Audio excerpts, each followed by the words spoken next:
విద్యుత్తు ఒకవేళ కొరత ఏర్పడితే తెలంగాణ రాష్ట్రం అభివృద్ధి కుంటుపడుతుంది, కుప్పగూలుతుంది అని చెప్పి జైపాల్ రెడ్డి గారు వెళ్ళి కన్విన్స్ చేసి రాష్ట్రం ఏర్పడిన తర్వాత స్పీకింగ్ ఆర్డర్ ఇప్పించండి అధ్యక్ష.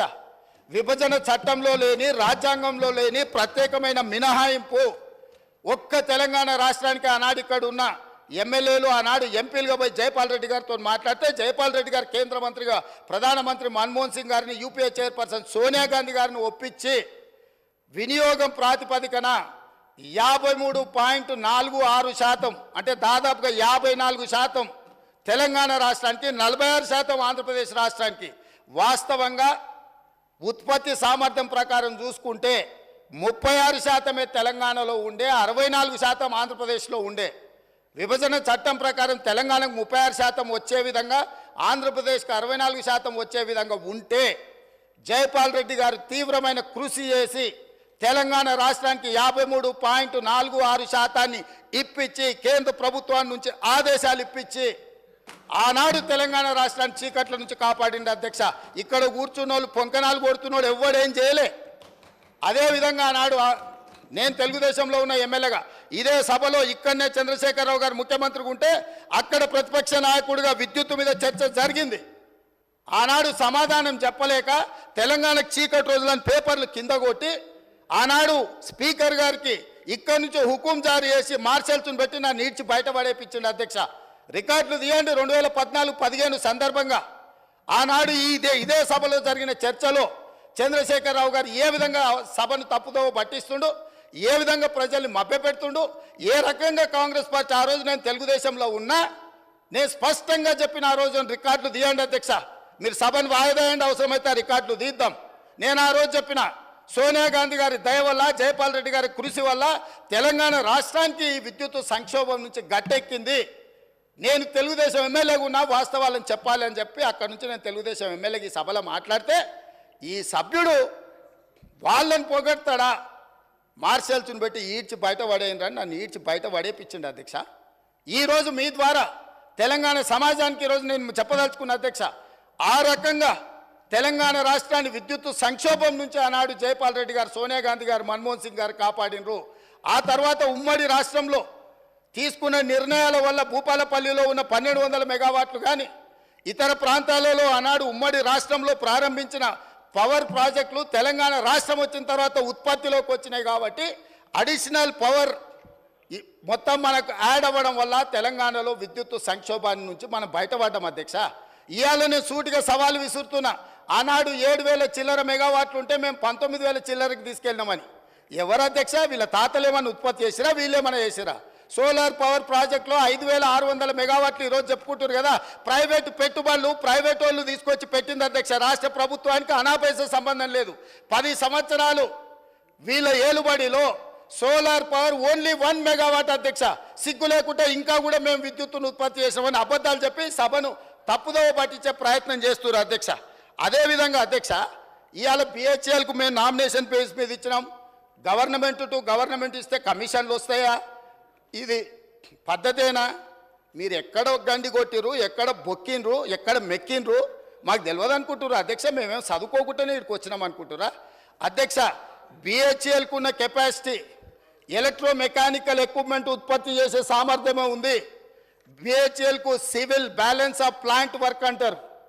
అంటే సంస్థ ఒక విద్యుత్ ఉత్పత్తి చేయాలంటే బ్రాయిలర్సు, మెకానికల్ ఎక్విప్మెంటే కాదు అధ్యక్ష, సివిల్ వర్కులు ఉంటాయి. సివిల్ వర్క్లు అంటే ప్లాంట్ను ప్రిపేర్ చేయడం కానీ, తెచ్చిన మిషన్లు ఫిట్ చేయడం కానీ, దాని కాంపౌండ్ కానీ, దాని రూఫ్ కానీ, సరే అక్కడ ఉండే ఎంప్లాయీస్ క్వార్టర్స్ కానీ, ఇవన్నీ.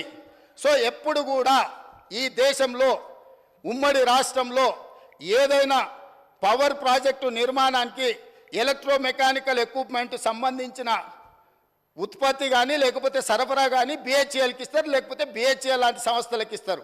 మిగతా సివిల్ వర్కులు మొత్తం BOP, balance of plant work అంటారు. అవి మిగతా కాంట్రాక్టర్లకు ఇస్తారు.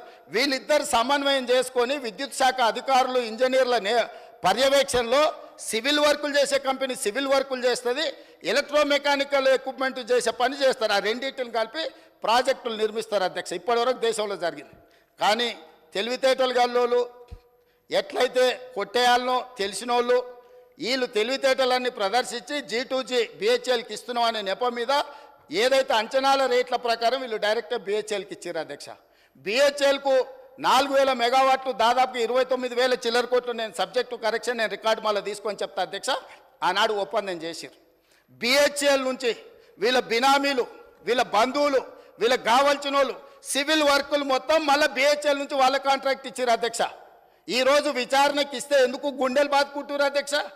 ఉన్నదంతా BHELకి అయితే కేంద్ర ప్రభుత్వము సంస్థకే ఇచ్చినప్పుడు బాధ ఎందుకు పడుతున్నారు అధ్యక్ష?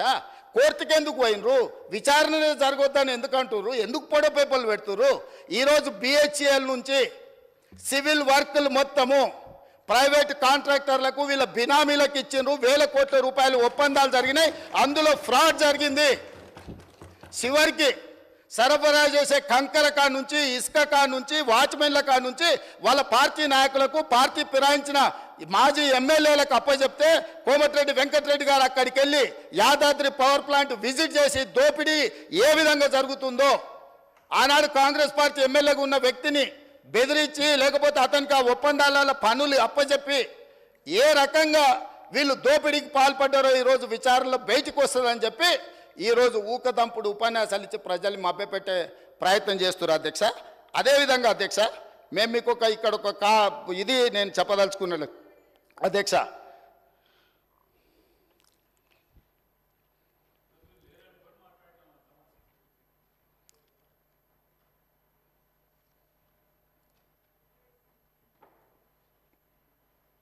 $2,400 మెగావాట్ల పవర్ ప్రాజెక్ట్ టెండర్ పిలిస్తే BHEL Korean company, BHEL company, ఇంకొక కంపెనీ టెండర్లో పార్టిసిపేట్ చేసింది అధ్యక్ష. జార్ఖండ్లో 18% లెస్. సేమ్ తెలంగాణలో ఏ తారీఖు నాడైతే అంచనా రేట్లకు తెలంగాణ ప్రభుత్వం BHELకు కాంట్రాక్ట్ ఇచ్చిందో సేమ్ సమయంలో నేను తారీఖు కూడా మీకు చెప్తా అధ్యక్ష.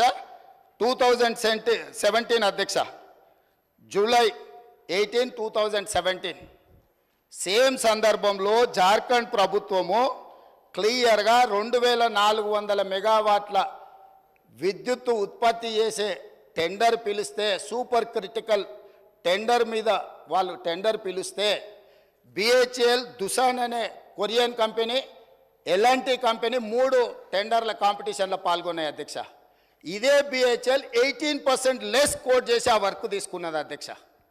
ఈరోజు టెండర్ జరిగితే BHEL కాంపిటీట్ చేసి జార్ఖండ్ రాష్ట్రంలో 18% లెస్లా సూపర్ క్రిటికల్ 2,400 మెగావాట్ల పవర్ ప్రాజెక్టు టెండర్ అక్కడ తగ్గించుకుంటే ఇక్కడ రేట్లకు వీళ్ళు ఒప్పందం చేశారు.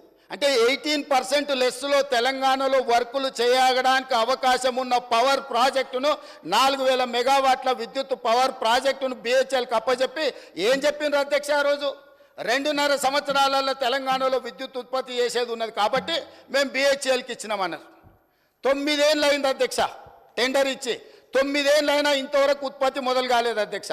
ఆనాడు 7 కోట్లకు పర్ మెగావాట్ విద్యుత్ ఉత్పత్తి చేస్తామని ఒప్పందం చేస్తే ఇవాళ 10 కోట్ల రూపాయలకు పెరిగింది అధ్యక్ష అంచనా. కొన్ని వేల కోట్ల రూపాయల కుంభకోణం జరిగింది. కుంభకోణానికి కారణం అక్కడ మాట్లాడేటైనా వాళ్ళ గురువు గారు దోపిడీకి ఏ విధంగా మొత్తం రాష్ట్రాన్ని జొర్రేయచ్చో, ఏ విధంగా దోసుకోవచ్చో వీళ్ళు చేసిన ప్రయత్నాలను అది జార్ఖండ్ ఛత్తీస్గఢ్ నుంచి పవర్ పర్చేజ్ అగ్రిమెంట్లో జరిగిందేంది, భద్రాద్రిలో సబ్ క్రిటికల్ టెక్నాలజీ, గుజరాత్కు సంబంధించిన ఇండియా బుల్ అనే కంపెనీ సబ్ క్రిటికల్ టెక్నాలజీతోని 1000 మెగావాట్స్కు పర్చేజ్ అగ్రిమెంట్ ఇచ్చింది అధ్యక్ష BHELకు. ఆ తర్వాత 2011లో కేంద్ర ప్రభుత్వం ఒక యాక్ట్ తీసుకొచ్చింది, పార్లమెంటులో అమెండ్ చేసి